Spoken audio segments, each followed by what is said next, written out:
I didn't realize televised assassinations are legal in the United States. Zoran Mamdani, the Democratic Socialist on course to be elected mayor of New York in just 12 days, keeps annihilating Andrew Cuomo, the fallen Democratic establishment bigwig, and on national television as well. I presume Andrew Cuomo is a member of the undead because I swear I've now watched him being murdered by Mamdani about 50 times, but he keeps coming back. Now, to be clear, I don't like anyone to suffer, not even people I've got a strong objection to. So here's hoping that Andrew Cuomo has a humiliation kink. If he does, hoo boy, he is having the time of his life right now.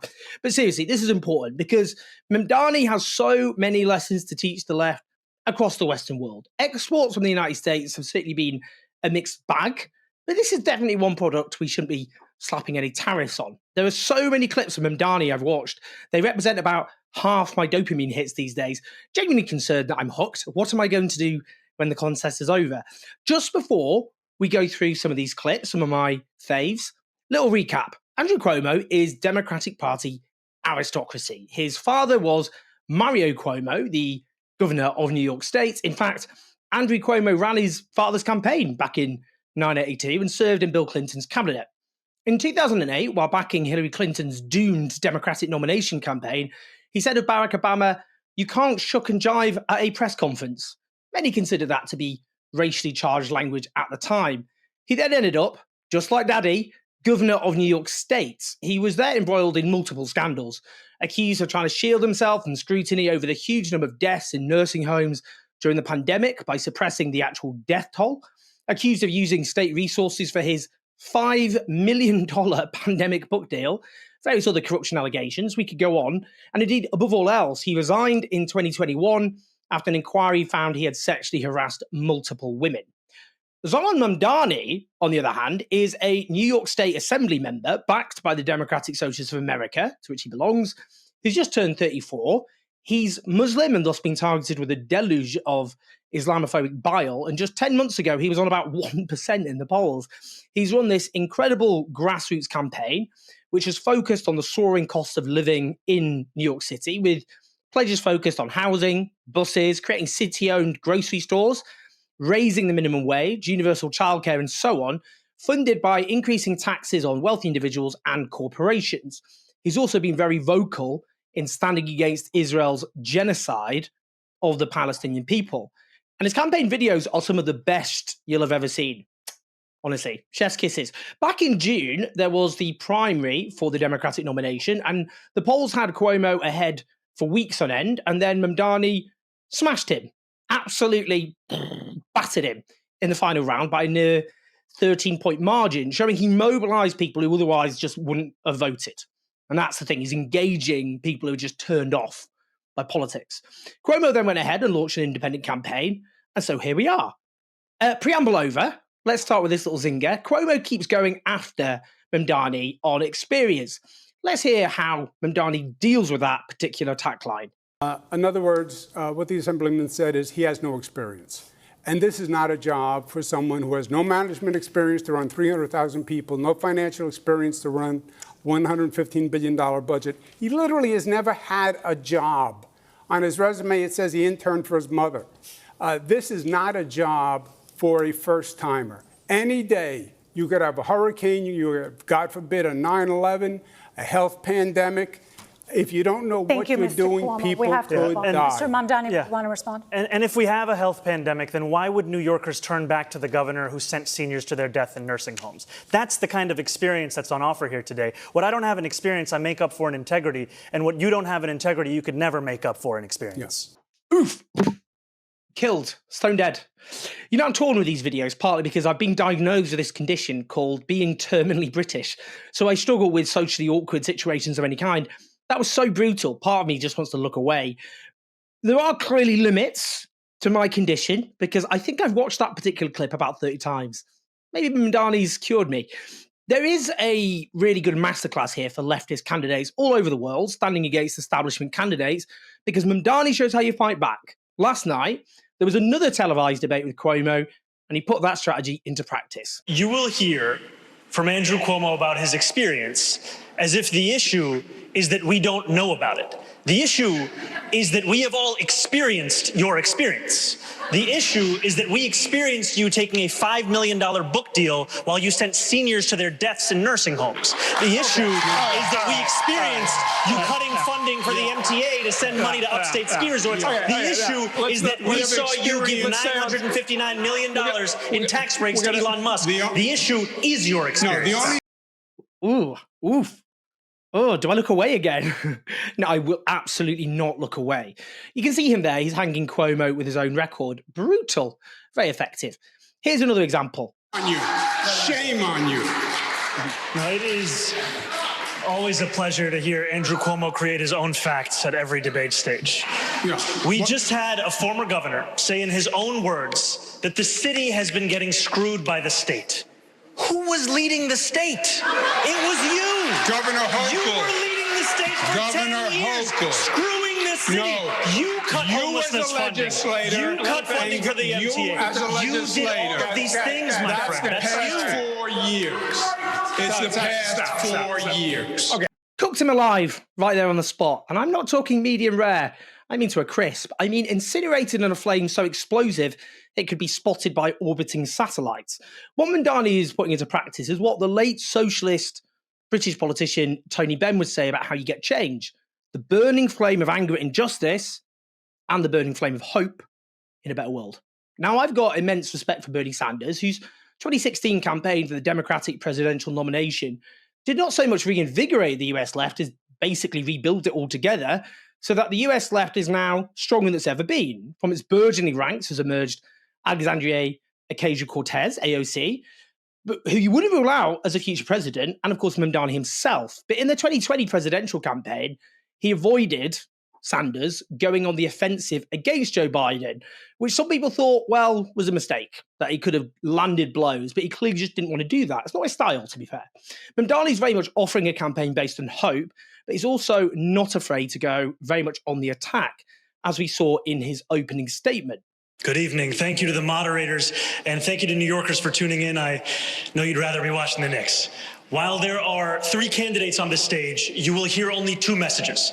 My opponents, who spend more time trying to convince the other to drop out than actually proposing their own policies, will speak only of the past, because that's all that they know.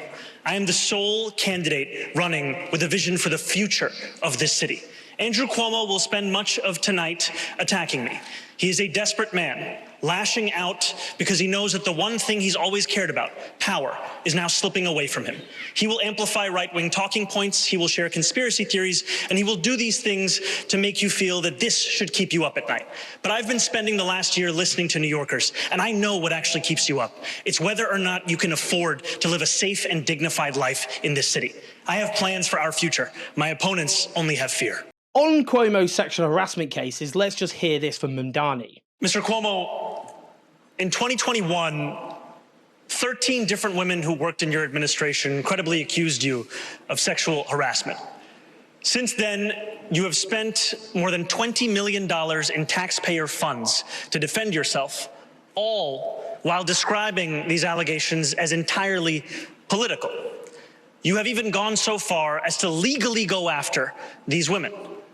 One of those women, Charlotte Bennett, is here in the audience this evening. You sought to access her private gynecological records. She cannot speak up for herself because you lodged a defamation case against her. I, however, can speak. What do you say to the 13 women that you sexually harassed?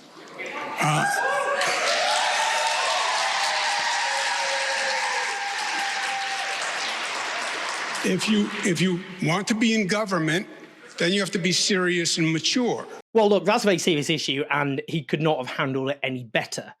The Democratic establishment, meanwhile, has given up, offering no alternative to Trump, allowing fascism to grip the United States. But Mamdani is taking a different approach. Listen to this. Look, Donald Trump ran on 3 promises. He ran on creating the single largest deportation force in American history. He ran on going after his political enemies, and he ran on lowering the cost of living. If he wants to talk to me about the 3rd piece of that agenda, I will always be ready and willing. But if he wants to talk about how to pursue the 1st and 2nd piece of that agenda at the expense of New Yorkers, I will fight him every single step of the way. Okay. That's how you do it. Mamdani's offering actual answers to people's grievances. They're real grievances, the sort of grievances that drive people into concluding that migrants and refugees are the ones causing problems, unless there's a message of hope, when of course they should be blaming a broken economic system which is rigged in favour of shameless elites. Is also taking on Trump's naked authoritarianism, and that is far more likely to win respect than the umming and ahhing on display from the Democratic top brass. Now, let's just listen to this answer he's given on the question of Israel and Palestine. Thank you. Go ahead. There have been a number of absolutely unfounded lies that have been said by Andrew Cuomo. I would just like a moment to address them directly. I've said time and again that I recognize Israel's right to exist. I've said that I will not recognize any states. I said that I will not. As a Jewish state. If I would be allowed to finish, that I would not recognize any state's right to exist with a system of hierarchy on the basis of race or religion. I have made that very clear. And part of that is because I'm an American who believes in the importance of equal rights being enshrined in every single country, whether we're speaking about Israel or whether we're speaking about Saudi Arabia. You can stand here and you can lie all you want, but New Yorkers will You answered the question. There's been some who've taken issue with this because there is no right, legally speaking, in fact, of any state to exist. That's not a right. States come and go. Does the United Kingdom have a right to exist? Well, Scotland might leave the United Kingdom and then it would no longer be the same country anymore. Czechoslovakia used to be Czechoslovakia. Now it's Czechia, it's Slovakia. People have the right to national self-determination so long as that does not cut across the right of another people to national self-determination, which is what Israel has done, of course, from its inception, not just cut against, but suppress violently the right of the Palestinian people to national self-determination. But what Mamdani's done here is offer a really good template other politicians can use.